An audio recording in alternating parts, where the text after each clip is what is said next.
There's one way where cloud computing is not a lot different than any other type of computing, and that's in the need to manage and monitor your applications and services that are running in the cloud. In this video, we'll take a look at some of the issues around monitoring and managing your cloud-based services. So when you think about cloud management and monitoring, do you think that your platform provider is just taking care of it all? Or is it something you're actively involved in and you're monitoring directly? You, as the customer, should take into consideration the idea of management and monitoring of the cloud services as much as reasonable, because in the end, it's your infrastructure or your platform or your application that's contacting your users or your customers. Your users or customers are impacted if the performance is bad or if systems are down. And if you were running that application in-house, locally on the premise, you would certainly monitor it there. So the same theory would apply to monitoring it in the cloud. But you could consider these to be a foreign platform. You don't have direct control often. You don't own it. But even if you don't own the platform, you can perform management and monitoring of the cloud systems you are using, looking at things like general resource usage, consumption monitoring, performance monitoring, network bandwidth monitoring, availability monitoring, and application monitoring of the software itself. But how? Especially when you don't own the platform or have direct access to the lowest levels of the platform. Well, it depends a little bit on what level of service you're buying, whether you're buying infrastructure, platform, or simply a software service at the highest part of the stack. So the management tools that you have available will vary and change a little bit according to those things.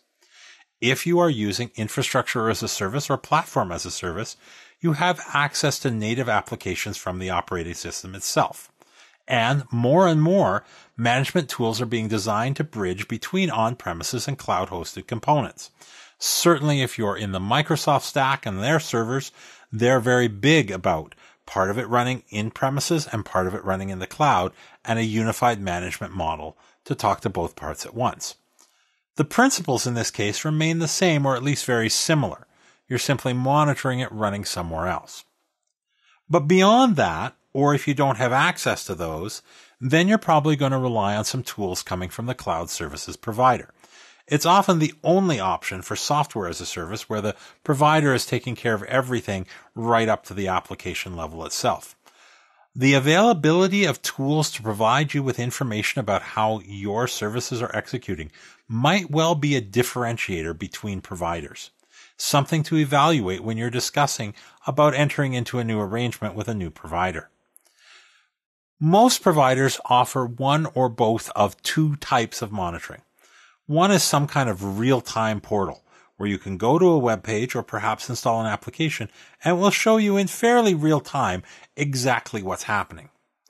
Conversely, you can have time-delayed reports where in some batched mode, either on a scheduled basis or on demand, a system will review and combine logged information and provide you with a report that describes what went on in the past.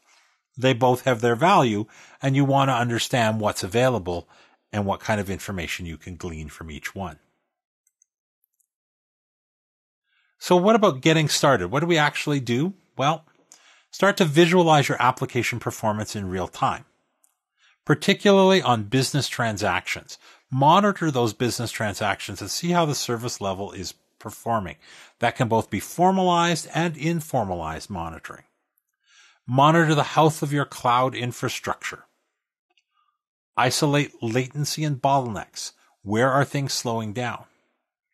Make sure you understand existing dependencies, where one thing depends on another, so that you know what the root cause of any failure or slowdown might be. And as much as you can, have some baseline information. Even if you take that from an on-premise solution before you move it into the cloud, because you want to know what would be normal. What is your normal resource consumption? What is your normal response time? Without knowing what normal is, it's very hard to define whether or not there's a problem. So how to get going? What should you do first and foremost? Ask your cloud provider for reports, dashboards, and portals. Press for details. Let them know what you need. If they don't have a dashboard or a portal that meets your need, by all means, tell them what you do need. And sometimes you have to go and look at their competition and see if there's something better out there. Perform your own monitoring, in band and out of band. There are a number of ways you can do this. If you have a cloud provided service, try and access it. Set up a script, set up a stress test, set up something automated that checks the response of that service on a regular basis. You can also consider using managed service providers who can perform monitoring for you.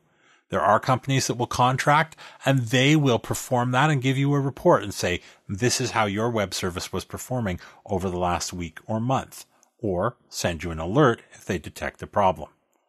So there's some thoughts about how to go about monitoring and why you should monitor your services, even if you're running them in the cloud through a cloud provider.